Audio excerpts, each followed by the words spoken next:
pagi-pagi, lihat, bagaimana kita bisa ngubah ini semua sekarang. Dan lihat, apa yang akan terjadi ke badan kita.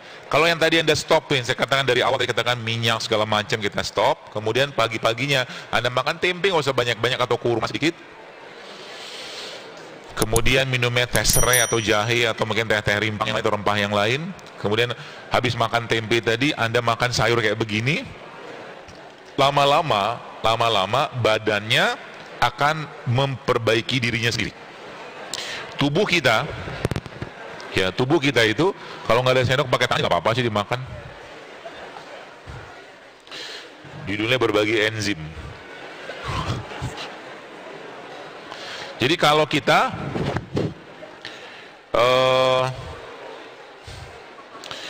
menyiapkan bahan yang tepat untuk badan kita untuk bermetabolisme, maka insya Allah tubuh kita akan bisa memperbaiki dirinya sendiri. Jadi Bapak Ibu jangan khawatir, dokter terbaik itu ada pada badan kita. Asal apa? If we provide the right condition and instruction. Maksudnya itu kalau kita menyiapkan sarprasnya, ya, yang ada dalam benak Anda sekarang, ya mulai sekarang kalau cerita tentang hidupnya secara umum ya, ada probiotik, prebiotik, sayur, buah, rempah, rimpang, sama air. Ingat aja itu.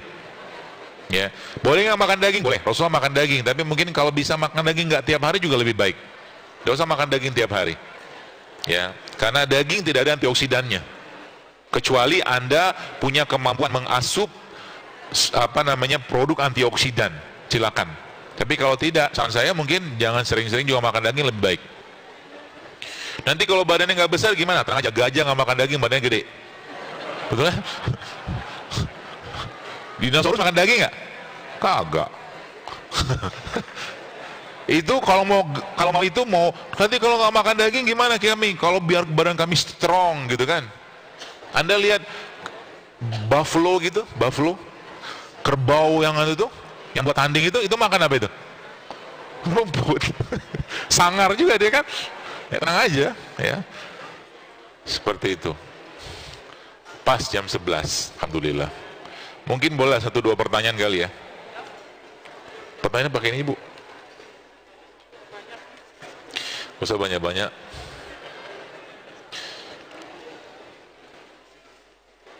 Jika ibu menyusui terkena cacar air, apa yang harus dikonsumsi? Cacar air itu kan virus ya. Secara umum ya kalau kena virus ya apa tuh namanya? Makan yang antioksidan tinggi, contohnya apa? Seledri, ini juga bisa ya.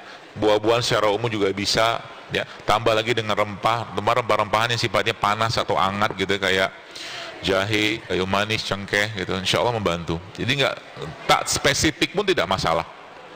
Air kelapa dibanyakin. Air kelapa nanti coba tambahkan dengan jahe.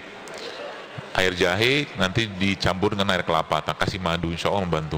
Insya Allah. Bagaimana jika kita setiap hari konsumsi susu? Bagaimana apanya? Kalau mau konsumsi silakan aja. Tapi susu yang sehat. Ya, jangan susu yang tidak sehat. Saya umur 44 tahun. Anak saya 3 saat ini saya pakai KB. Dan suami 7 tahun ini sudah bla bla bla bla bla, banyak betul. Tahun ini sudah 5 tahun harus ganti spiral. Menurut dokter saya harus boleh ber-KB, tapi menurut Islam tidak boleh, dok. Sebaiknya gimana? Ya tergantung kebutuhan sih ya. Kalau memang kita Anda memang membutuhkan KB tadi, silakan saja. Ya. Tapi sebenarnya dengan atau tanpa KB juga kalau Allah berkehendak hamil aja sih. Ya nggak sih? Betul. Ada orang yang pakai spiral, pakai apa tapi hamil. Banyaknya. Ya. Apakah ada ramuan yang fungsinya seperti alat KB? Saya punya teman, satu angkatan sama saya, anaknya 10. Dan ternyata ada risetnya. Wanita-wanita yang banyak anak itu ternyata telomer itu yang mengatur lifespan yang ada pada gen itu ternyata memanjang. Jadi wanita yang punya anak itu umurnya itu memanjang, telomernya memanjang, artinya dia awet muda. Gitu penelitiannya. Itu sebabnya mungkin ya, mungkin saya baru, kalau kita baca hadisnya baru sekalian, maka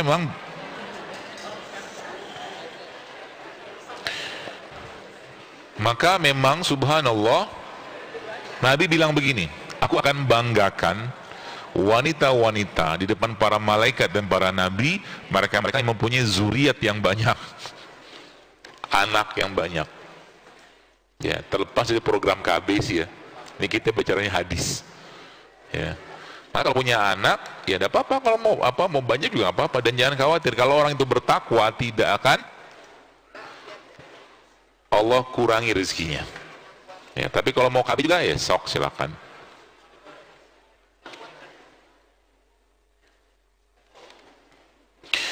Saya mau tanya, kepala suami saya banyak ketumbinya. Saya tuh kadang-kadang bingung, ini dokter apa gitu ya. Coba KB tanya saya, kulit tanya saya, padahal cuma dokter umum doang. Ya tapi ya niat untuk bantu orang ya, mudah-mudahan Allah tambahkan ilmu untuk kita kan.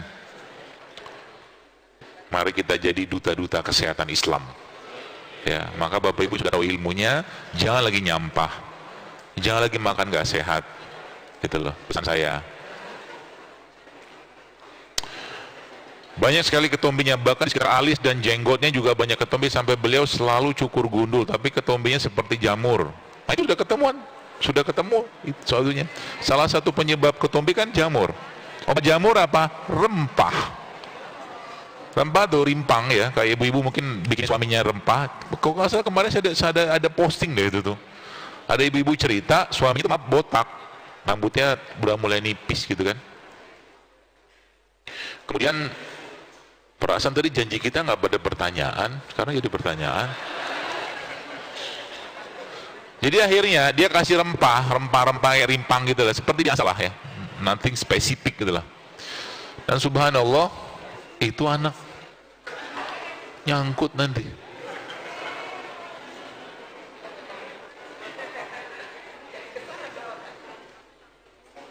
Jadi akhirnya dia dikasih ramuan sama istrinya kan, ramuan rempah-rempah rimpang gitu aja. Lalu akhirnya setelah selesai, ini kan selesai dipakai tuh, dihancurin sama dia, dibalurin ke kepalanya. Ternyata rambutnya tumbuh. Kata ibu itu ada kunyit. Kalau saya sudah pernah posting, coba baca, minum tangan kanan, jangan tangan kiri. Baca lagi di feed saya, dari beberapa, sudah satu berapa lama, sudah cukup lama, sekitar 3 minggu yang lalu. Isinya apa ya, ibu itu jelasin di situ. Karena saya nggak tahu, karena dia ngirim saya ke DM ke Instagram saya itu, terus akhirnya saya posting. Jadi bisa pakai itu. Dan salah satu penyebab jamur adalah terlalu asam. Terlalu asam sebabnya apa? Tadi kan, ya, mood kita pun bahkan bisa berubah atau bermasalah kalau yang kita makan kebanyakan produk yang berbasiskan asam. Ya, maka jangan sering-sering makan yang asam. Saya mau tanya, usia saya 42 tahun, saya pernah operasi tumor otak, nah, jadi dokter bedah saraf sekarang.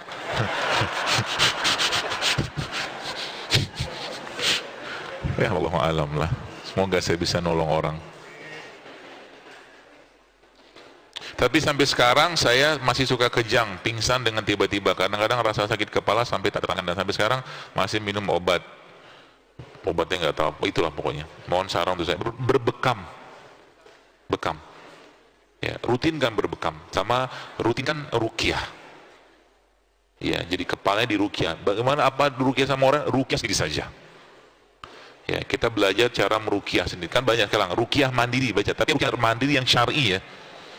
Jangan yang aneh-aneh, cembur gitu, nggak ada cerita itu. Sekarang kan banyak begitu-begituan kan. Ruqyah sama coba rutinkan minum itu teh pegagan, antanan, mudah-mudahan membantu. Ya. Sama kata kuncinya apa? Perutnya dibenerin. Cara benerin perut apa? Rempah sama rimpang. Beneran rempah sama rimpang. Rimpang tuh kilo.